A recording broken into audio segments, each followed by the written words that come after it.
고려인은 중앙아시아에서 단기간에 안정적으로 성공적으로 정착하기 위해서 집단 농장에 모든 것을 다 바칩니다.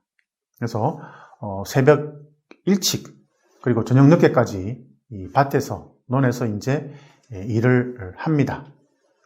그리고 1938년 강제이주를 당한 그 다음에 가을에 엄청난 일을 하게 됩니다. 그것은 바로 고려인 집단 농장에서 나오는 수확물에 있습니다.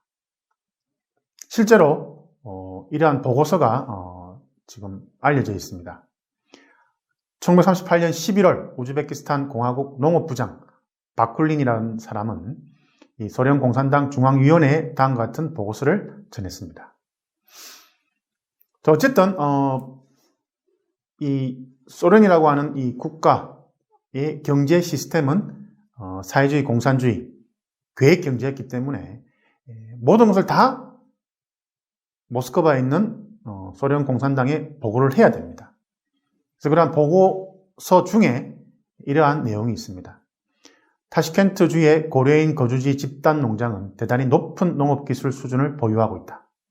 이들은 불모지임에도 불구하고 높은 수확량을 달성했다. 사실은 아마 소련이 생기고 난 이후에 이런 보고는 아마 처음 모스크바에 있는 이 소련 공산당이 처음 받았을 겁니다. 도대체 얼마나 대단한 기술을 가지고 있고 또 얼마나 많은 수확을 했길래 이런 보고서가 올라오냔 말이죠.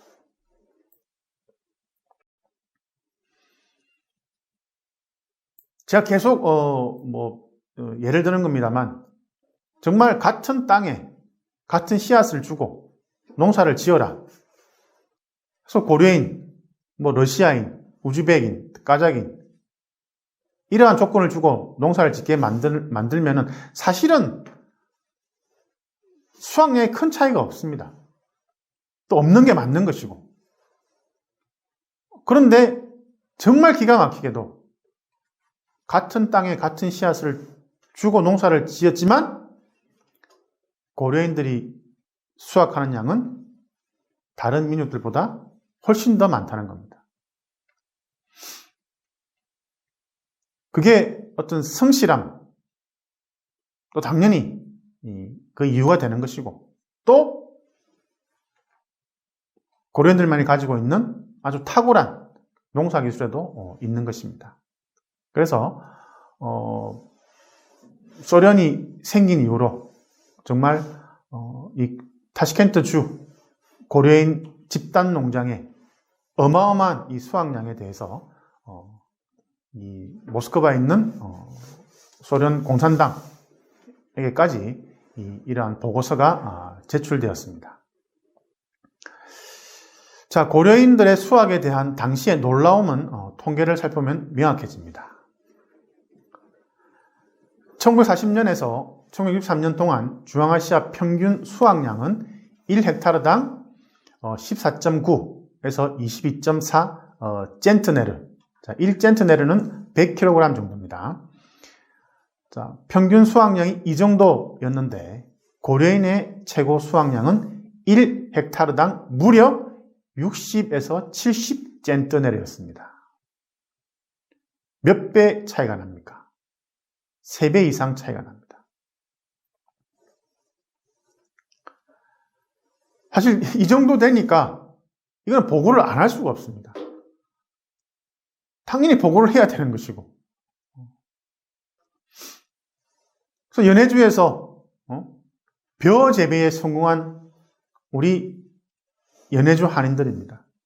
그리고 이들이 그대로 중앙아시아로 강제이주를 당했습니다. 이 정말 상상을 초월하는 그런 수확량입니다. 그래서 모스크바 중앙정부는 이주 첫 해에 고려인 집단 농장에 세금을 면제시켜 주었습니다. 사실은 이제 이런 수확량 때문에라기보다는 사실 미안한 감이 있는 거죠. 강제주를 시키면서도 도착한 중앙아시아에 제대로 된 집도 없었고 또 연해주에 있었던 그 고려인들의 재산에 대한 보상도 제대로 못 해주었고 그런 환경이지만, 그런 상황이지만 중앙아시아에 정착한 고려인들은 이에 굴하지 않고 정말 맨손으로 땅을 일구어서 이런 수확을 해낸 것입니다. 그렇기 때문에 정말 어찌 보면 정말 미안한 마음에 세금을 면제해 주었다고도 볼 수 있습니다. 그리고 한 가지 더 놀라운 것은 고려인 집단 농장들은 서로 수확량 경쟁을 했다는 것입니다.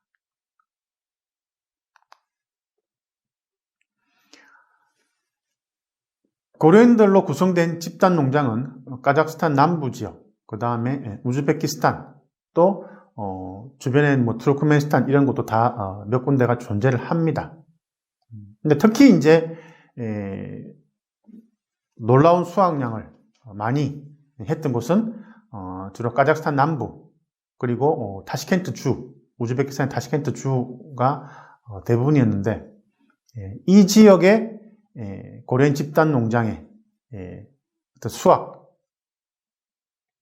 경쟁은 정말 치열했습니다. 근데 그 이유가 되는 것은 사실 타시켄트 주의 집단 농장이 많이 이웃하고 있습니다. 예를 들어서 타시켄트 주에 있는 황만금 농장, 그리고 김병화 농장, 길 하나 건너면 사실 있을 만큼 아주 가까이 있습니다. 그러니까 서로 경쟁을 하는 거죠. 그리고 무엇보다 중요한 것은 이 농업 생산량, 이 수확량에 따라서 이 공산당의 어떤 이 소위 말해서 보상이 달랐습니다. 그리고 무엇보다 조합원들 개개인의 수확량이 다 보호가 되고 이러한 수확량에 따라서 그 사람에게 돌아오는 보상이 달랐기 때문에 고려인들, 이 집단농장 조합원 개개인은 정말 경쟁적으로 수확을 하기 위해서 노력을 했습니다.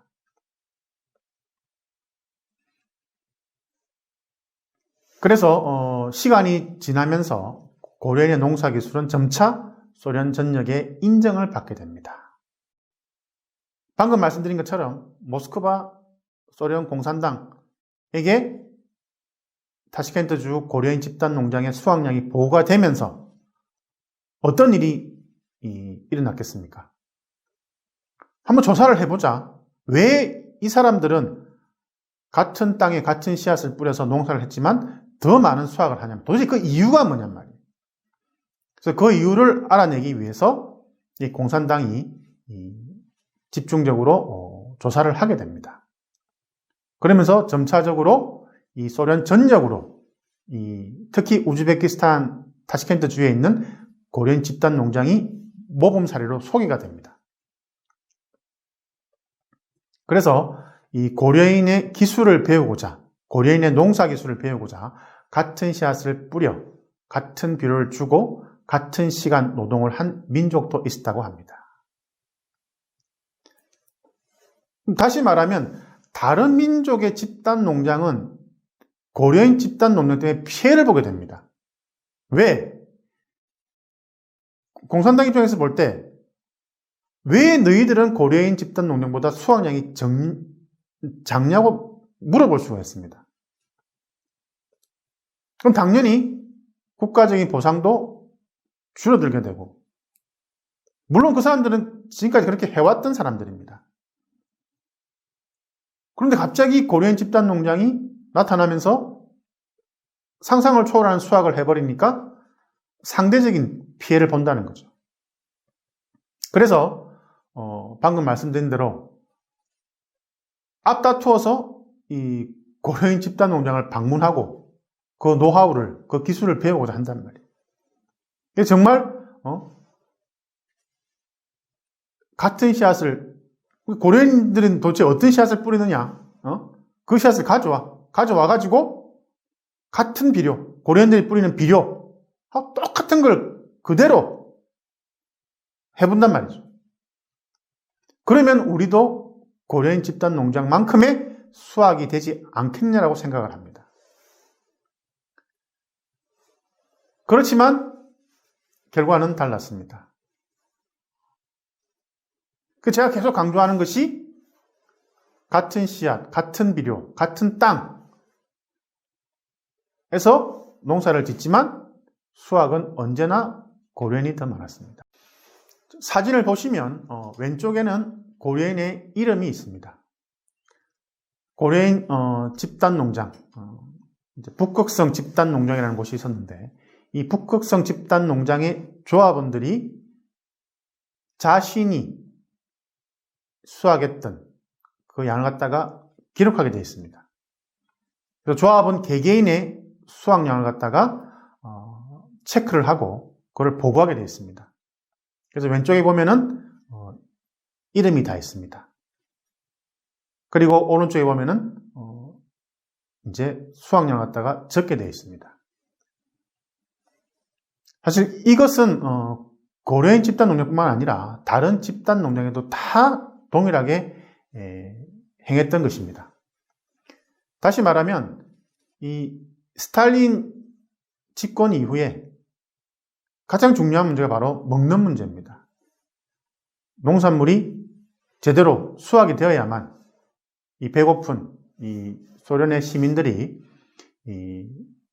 잘 먹을 수 있기 때문에 그래서 스탈린 정권이 가장 중요시했던 것이 바로 이 농사 부분이었습니다. 그래서 이 농사에 대해서는 어떤 부문보다도 철저하게 이 모스크바의 소련 공산당 당국이 감시를 하고 통제를 했습니다. 그래서 이 고려인 집단 농장은 경쟁적으로 어떤 수확을 하게 되면서 매년 이 많은 수확을 통해서 경제적인 보상을 가지게 되는 것입니다.